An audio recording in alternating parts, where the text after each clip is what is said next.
और मेरठ में बीजेपी कार्य समिति की बैठक का दूसरा दिन है। पार्टी अध्यक्ष अमित शाह भी आज बैठक में शामिल होंगे। 2019 के लोकसभा चुनाव के लिए यूपी की रणनीति तय करेंगे।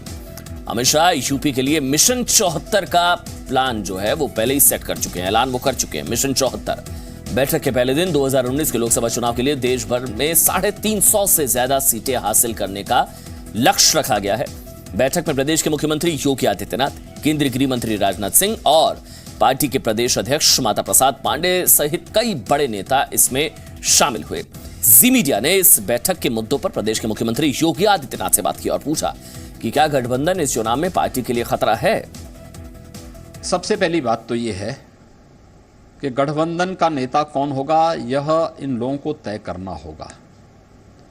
श्री राहुल गांधी जी होंगे, श्री अखिलेश यादव जी होंगे, सुश्री मायावती जी होंगी, श्री अजीत सिंह जी होंगे, कौन होंगे, पहले इस बात को तय करें।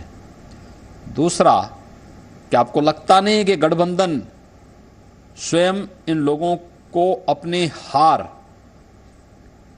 सुनिश्चित होते हुए देखने के कारण ये लोग इस प्रकार से एकजुट होते हुए दिखाई दे रहे हैं। बीजेपी का गठबंधन पहले से लीडर तय है। बीजेपी के चुनाव पूर्व गठबंधन और पहले से उसका मैनिफेस्टो एकदम तय है। क्या ये लोग अपने स्तर पर भी इस प्रकार का कार्य करेंगे? और मुझे लगता है नैतिकता का तकाजा है, इन लोगों को भी इसी तर्ज पर इसको आगे बढ़ाना चाहिए। और एनआरसी के मुद्दे पर भी सवाल पूछा गया योगी आदित्यनाथ से, क्या कहा उन्होंने, सुनिए। अंदर हम लोग पहले ही हर जिले को इस बारे में सूचित किए हैं कि भाई अपने यहाँ इस बात को थोड़ा चेक करो कि कितने ऐसे अवैध लोग रह रहे हैं वहाँ पर जिनके कारण सुरक्षा को भारी संकट खड़ा हो सकता है। एनआरसी एक बेहतर पहल है। माननीय उच्चतम न्यायालय के आदेश पर, जिसको कांग्रेस ने वर्षों से लंबित करके रखा हुआ था, उस पहल को आगे बढ़ाने की दिशा में भारतीय जनता पार्टी की असम की सरकार ने इस कदम को उठाया है। यह अभूतपूर्व है और एक सराहनीय पहल है। यूपी में आवश्यकता पड़ेगी तो हम कदम उठाएंगे। और दूसरा दिन है कार्य समिति का। मेरठ में इस वक्त ये बैठक चल रही है और जी मीडिया संवाददाता राजीव श्रीवास्तव हमारे साथ वहां से सीधे मौजूद है। राजीव, मिशन 74 का खाका तैयार होगा मेरे ख्याल से।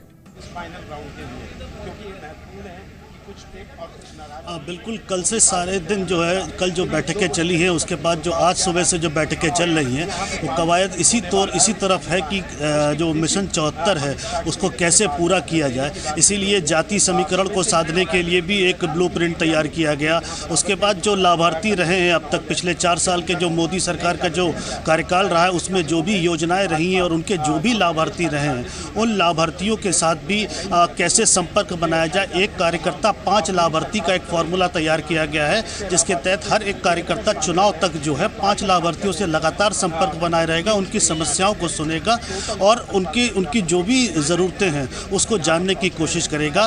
वो लाभार्थी, बीजेपी का ऐसा मानना है कि चूँकि वो मोदी सरकार के समय में वो उनको लाभ मिले हैं, जैसे उज्ज्वला योजना है या सौभाग्य योजना है या अभी जो आने वाली आयुष्मान जो भारत की योजना है, ये सारी योजनाओं के जो लाभार्थी हैं, अगर इनको हम समझने में या इनके संपर्क स्थापित करने में कामयाब हो जाते हैं तो फिर फतेह जो है 2019 में वो बहुत दूर नहीं है। अमन, इसके अलावा सांसदों और विधायकों के साथ अलग से बैठक भी करेंगे अमित शाह। ये कार्यक्रम खत्म होने के बाद एक अलग से बैठक का भी कार्यक्रम है।